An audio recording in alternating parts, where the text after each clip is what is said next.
Taiwan hi country vekanga independent country ni em ma near ram in rawin rail tu thun huaya ma lovem sovereign country thunai na pum hloma na em ti hi zona dam takle country chen lo ani trina international politics ha po hi khel ani vote ani world politics kan ti hian ti fain ni hian enge din mun Taiwan din mun hi ti kanzir chiang don ani ngun ta ngai thla kan tumnga country na ti zau tu mai ba kan e tangkai na tam tak ani don ani ti kha kan soi ma sadu ni e Taiwan hi sangkhat zaruk le somriat le pathum a khan chuanin he island e toipui a timeng island chu clear kar ni chu clear kar hi China kin dynasty kin lalram lalhun chung khanin sangkhat zaruk le somriat pathum wel khan chuanin Qing dynasty akhuan an hnuaya thunhuaya dani mo China tang optina ni chu Qing dynasty in ti chuan sangkhat zariat som kwa panga chuan Japan le China in dawa khata khanin China achak lawa ti chuan Taiwan chu Japan a apetani Japan hnuaya omtani sangkhat zariat le som kwa panga hian ti chuan sangkhat zakwa le som li panga khan Chinese sarkara China hlan let le nia second world war Japan an chaklau khan second world war Japan an chaklau khan sangka zakwa samli le panga ni kha US in atom bomb Nagasaki le Hiroshima le Nagasaki athak khan an chaklau khan Taiwan kha China kir le ni an pekir le ni ti chuan sangka zakwa le somli pakwa khan Mao Zedong ate khanin Chinese revolution kha kan trianga khada khanin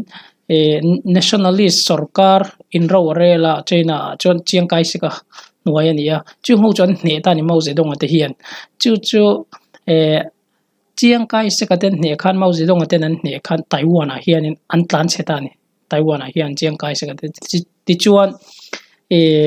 sangkha zakwa le somsari panga thlenga dama chon alalta chiang kai sika nuai Taiwan chu sangkha zakwa somsari le panga thlengan oma ti chuan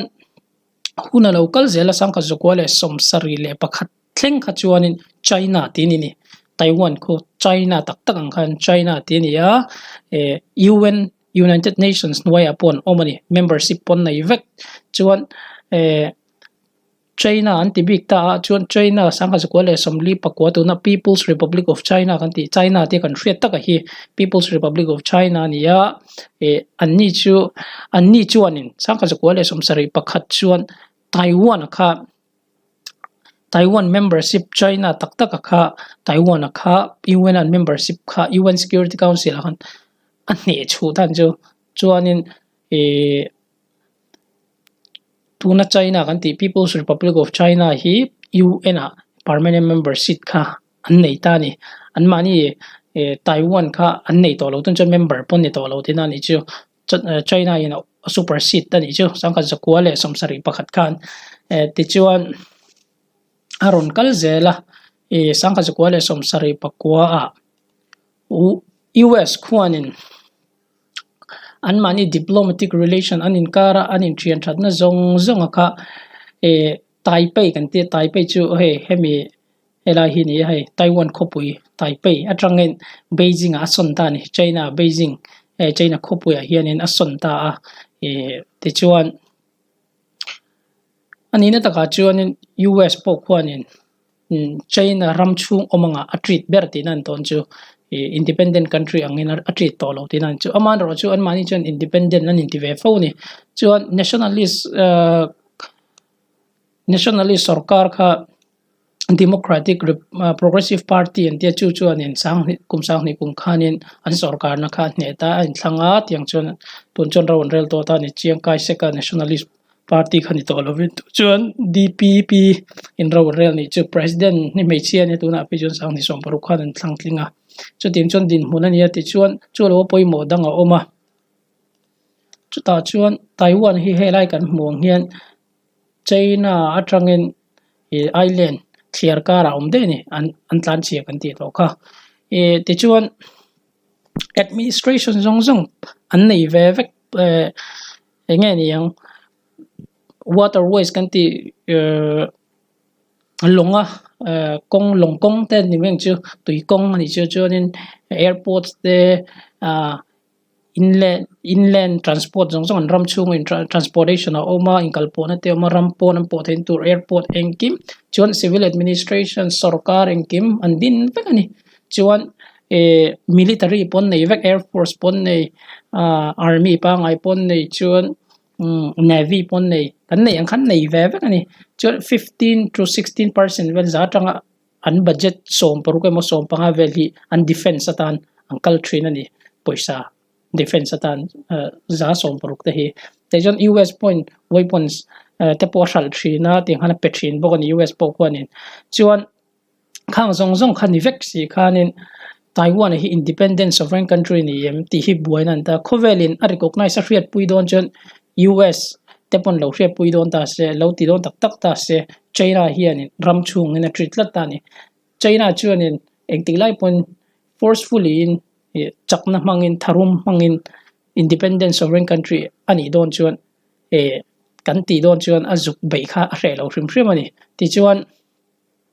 Olympic Committee International Olympic Committee appoint member an ni a chuan Taiwan hi te chuan Olympic a po Taiwan ramangin ang culture na ni amar international organization community dang UNO kan ti den member an ni lova IMF kan ti member ran pakhat ma nuai an omlo ni chu wang chuan in sovereign country ti hi ram som ni panga bakin kan tingam lo ni kan recognize tak tak ngam lo ni China wangin United Nations po membership and di lama ro chu China hi P5 permanent member ania veto nei wangin China hi nara zela ni tikha country da pawimawh me chuan chu da chuan in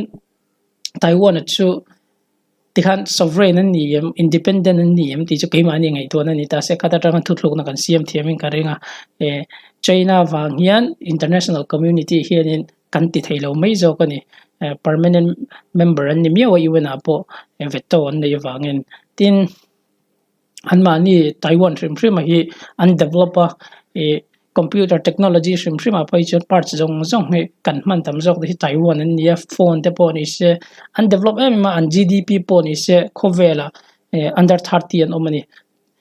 top 30 chuan lang rim an GDP po ni sen economy po tra ti chon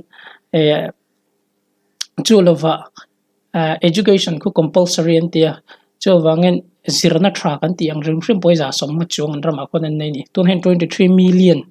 vel an chenga a population poni selangin an rama kwan human resource a point tawdela enkima man so nin aning lo mani ti kha hrethiau me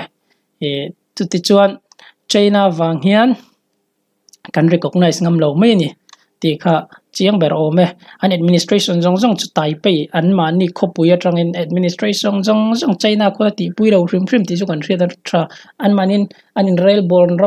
ang kalphung chen ma ni vekani ma se recognize don tak tak khan international community international arena khovel anga khachiwanin ati tak tak thailo ni China wang hian ti kha kan thria ta pawimawh me zobel du ta thria bel du ni chian comment lama ala soi thayang